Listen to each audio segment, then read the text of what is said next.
Good morning. It is Friday, October 3rd. A Fox News alert. Another American diagnosed with the Ebola virus. This, as we learn the first infected man lied to get into America. Is the United States prepared to deal with this? The director of the CDC joins us live seconds from now. And when times get tough at the White House, just blame Fox. While good, affordable health care might seem like a fanged threat to the freedom of the American people on Fox News, it turns out it's working pretty well in the real world. Really?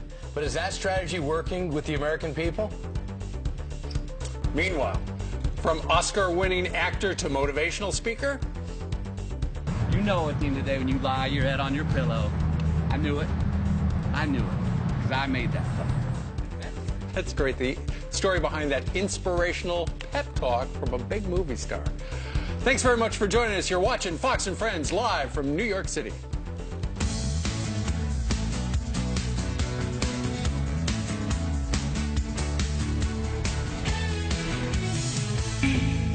Can't take my eyes off you. You'd be like heaven to touch. Well, you thought Elizabeth was cute. Elizabeth, I think you might be beat this morning. This might be that combo, right? It's like a raccoon slash Is that the monkey slash ferret combo. That What's is it one. called? Well, one of the stars of Nat Geo's Exotic Animals ER is going to be here talking about animals in the wild that just need a little bit of help. But they With a lot of love. live in suburbia. Right. I know. And they're helping out. Indeed. And All we're right, going we'll to have your cuddle lunch with them shortly. soon. In the meantime, we start with a Fox News alert this morning. An NBC cameraman working in Liberia with Dr. Nancy Schneiderman is now the fourth American to have contracted Ebola in West Africa. And airlines and government officials search for hundreds of others who may have come in contact with Thomas Duncan, the American who tested positive and is currently in Texas. This as we learned that he lied on his exit form so that he could leave Liberia. He denied contact with Ebola patients, though even we know that he helped several people before even hopping on the plane. We are joined now by the CDC director, Tom Frieden.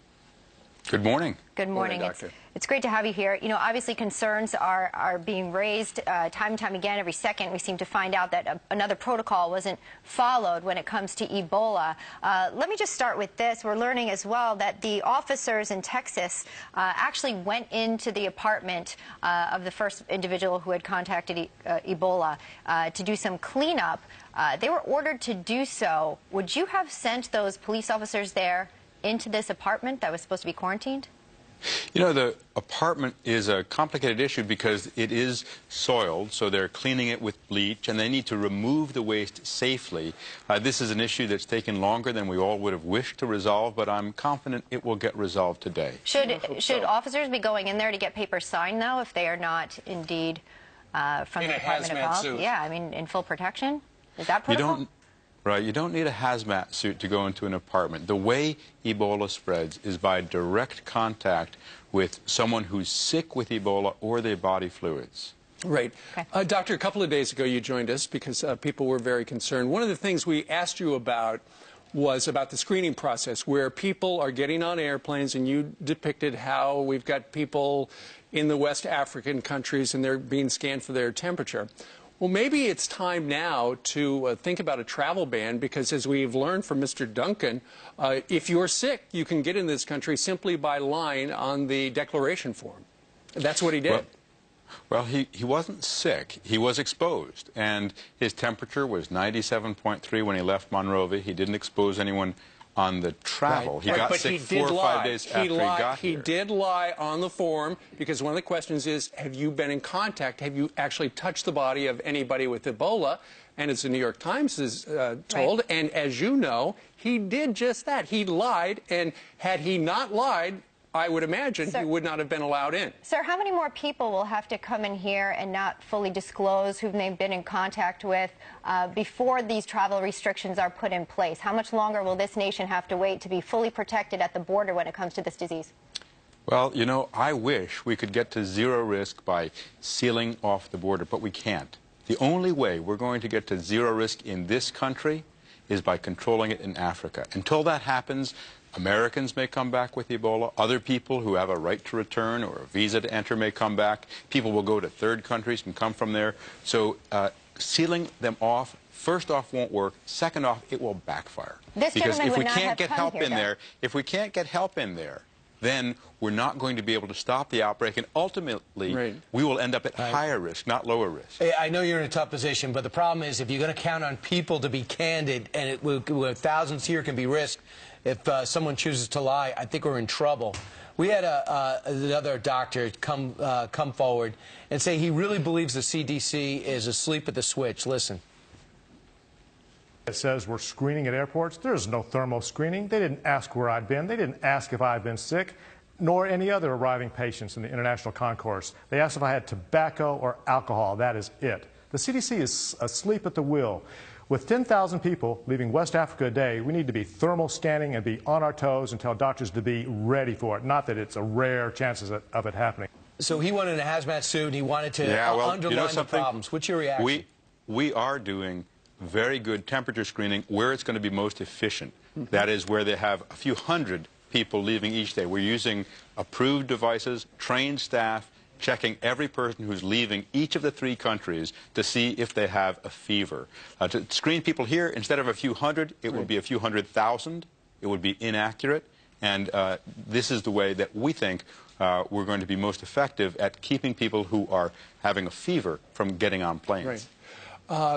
What is, you know, there are many people who have many questions, and you and the CDC have been very clear. It's impossible to catch it unless you have direct contact with the person and body fluids and stuff like that. What do you want people to know on this Friday morning? Because people all across the country, doctor, are really worried about this.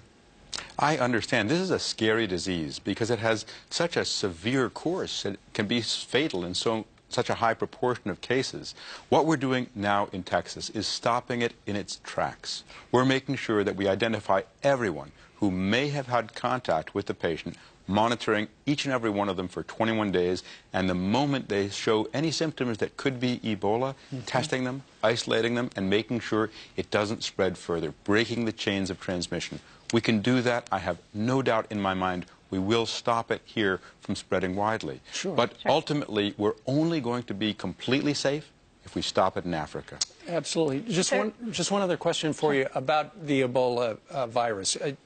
You know, it's all about touching somebody who has it and has all the symptoms right then.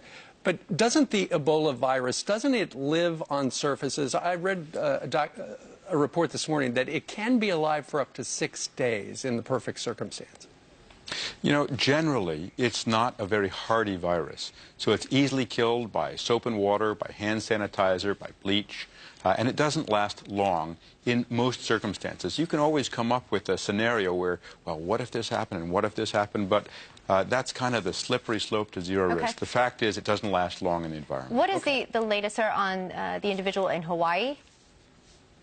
We've had over 100 people who have had travel and may have had exposures who we've helped state and local health departments and doctors assess. The one patient in Texas is the only one who's panned out as having Ebola. So nothing on Hawaii that we should know because we haven't heard anything in about 24 hours?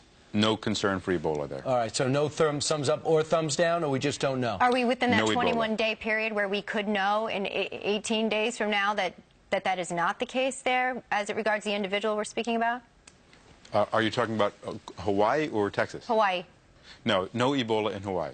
All right. Period. That is some good news. All right, Dr. Tom Frieden, the director of the CDC in Atlanta. Sir, thank you very much. Thank you.